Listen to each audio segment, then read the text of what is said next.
Our first conversation was obviously who would play Fran, and my first choice was Daisy, and I'm so glad she said yes.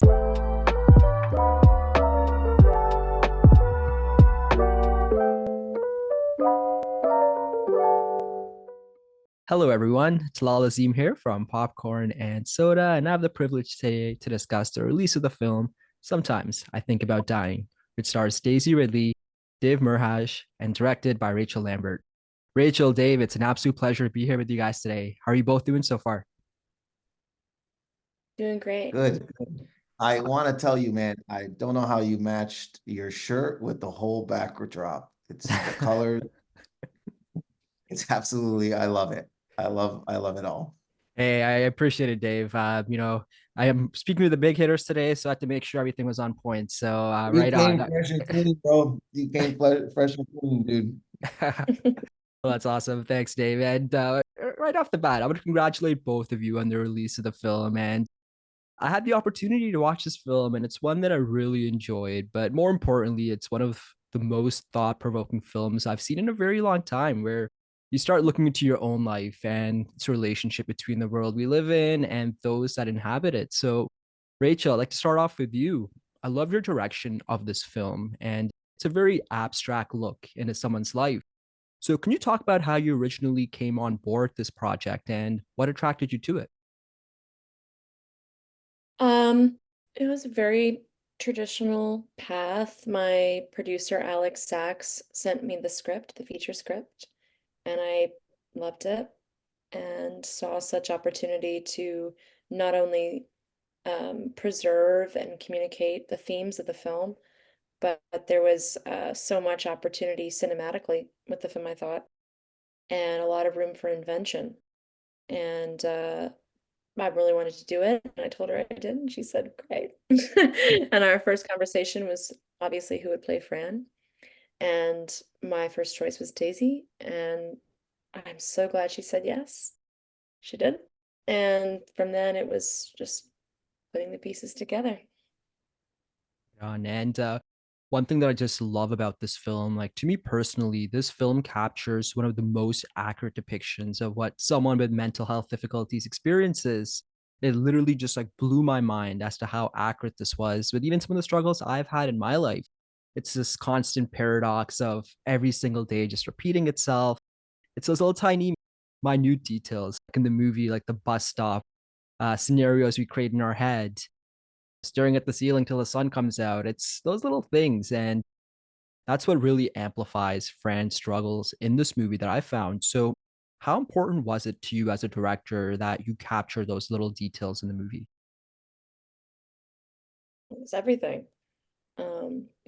I think it's through how the fragments and details of what Fran touches in a day, looks at in a day, eats in a day, hears in a day, looks at in a day. Her relationship to that was such a measuring tool, visually and atmospherically, through the film as a way to sort of track through her point of view her relationship to those things and her comfort with those things. And she begins the film, I think, with her attention on them as a way of, you know, maybe there's some tension around how her time is filled. I think by the end, there's a kind of awakening, a kind of celebration of these minute details. The final image signals an integration between her rich, sumptuous inner life and her outer life. Um, and I think you only really understand and earn that integration if you fully interact with the things that make up her day and her attention on them. Yeah, absolutely, for sure. And as you mentioned, Daisy Ridley, she just puts in such a powerful performance as Fran. So, as a director, how is it working alongside with Daisy in this film? Oh, a dream. I don't know, yeah, she's like a incredible technician and also deeply sensitive, emotional artist. So you have this perfect collaborator in Daisy, and I felt like it afforded us the chance to have so much discovery, but also I felt that any given frame she could fill uh, with such thought and preparation and intuition mixed together. And um, yeah, it's really a spoiling experience insofar as it's sets a high bar. No, for sure. Dave, Robert's such a very likable character in this movie, man, and a big credit goes to you as to how you portrayed him. As Oh, the thank movie you. goes along, we find that he has a bit of his own identity crisis and some of the struggles that he's dealt with in his life. So, what was it about Robert that you thought you can bring to life from script to the screen? I think yeah, I think he had his own insecurities. I think putting on trying to get people, to laugh all the time, like to get them to like you. I felt like he wanted people to like him, obviously. And then, and I think maybe what drew him to Fran is that this person lived in her own world and she didn't have to, she wasn't trying. She's like, naturally, this is I'm being like this. And I think that attraction, because I think he has a hard time probably like, being himself. And then this comedy is like not a facade, but it's like a little bit of a front. And I think when she caught him talking about his divorces, it was like a real moment. There was no laughter.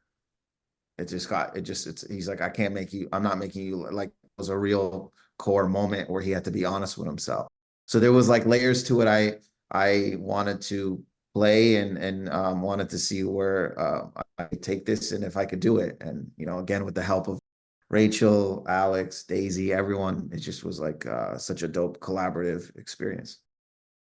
For sure. And again, we just spoke about Daisy. So, like yourself working opposite of one of the biggest stars in the world. So, can you share your experience in working alongside with her and just the performance that she brought as Fran in this role?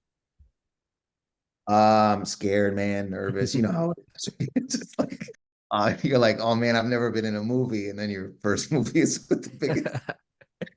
You're like, oh well, I don't want to mess this up. So a lot of pressure. I had imposter syndrome.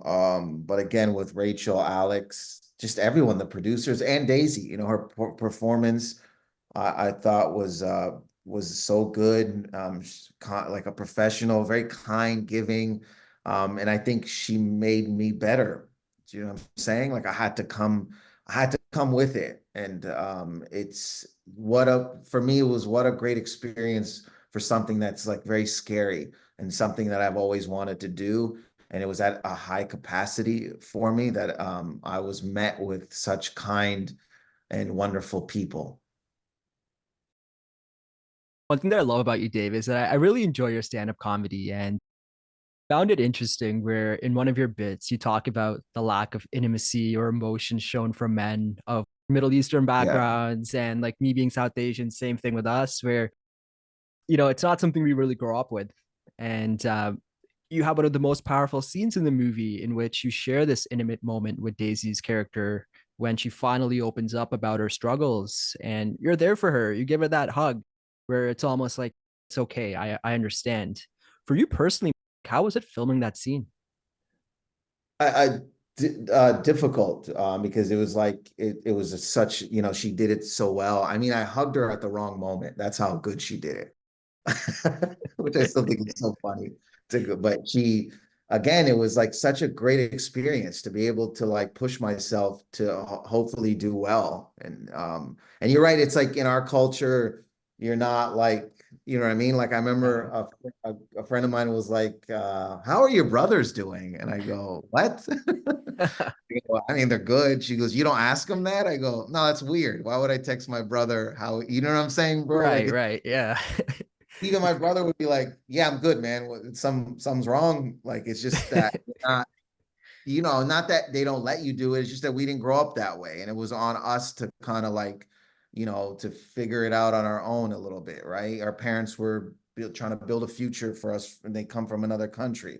They weren't they didn't have that luxury. So being able to I don't know, live in Canada and grow up in Canada and being able to express these vulnerabilities and able to receive it from other people And having those experiences obviously helped in that for me in that scene, because I've been there myself and been there for somebody. So Someone like yourself who's done so many different types of entertainment, whether it's on the stage, on the TV, and now on a movie. For yourself, I know you mentioned just that Middle Eastern background of yours and us not growing up with that support almost sometimes, but we know it's there, but we just don't talk about it. For yourself personally, yeah. like what do you feel that you brought to this role just from your own life experiences that you've had? I mean, I was in a situation, where I adored somebody, and they were just not able to, we both had our flaws in a sense, but like we weren't matching on the same way we wanted to put in and get to know each other kind of thing. There was like fear, on one end and my end, so it didn't. So I was able to draw from that and many experiences as well. Just not even in someone that you're dating. It's just with your friends. You're like, my boy ain't, I bet he ain't opening up. Like, how am I gonna help if you're not Yeah. open? Like, so it's like it's a lot with even guy friends that I have. It's just like we're getting into these fights because we're not being honest with each other. We're both scared to like open up. So then we just fight for like a year. Do you know what I'm saying? When all Yeah. we have to do is just say, yo, Just what's talk, bothering? right? Yeah, Yeah. just talking about. And I just had that happen where I reconnected with my best friend after like a year, man. It's just like, and it took like literally it was at a party. We were just like, yeah, what are we doing? Why do we do this? Like, why, Right. well, like, let's just really discuss this. So yeah, I'm able to draw from real life stuff. Yeah, and I think this kind of just goes back to the ending of the movie as well, where you guys share that intimate scene together, and we see some of that, the flowers starting to blossom a little, and we see some greenery in the back where sometimes it's as easy as just talking about our feelings and not being stuck in our heads as much as we all are, like, all guilty of it. So I thought that was a great way to really tackle almost the relief that someone gets when you finally open up. And Mm. yeah, and I love that moment that you captured there, Rachel. So I think that was just awesome. As we wrap up, in the spirit of the movie, my question to the both of you, and Rachel, will start with you. What is your favorite food? Um, what did I say before, Dave? I don't remember. Maybe it'll change. Uh, what did you say? I don't remember. I mean, Favorite food.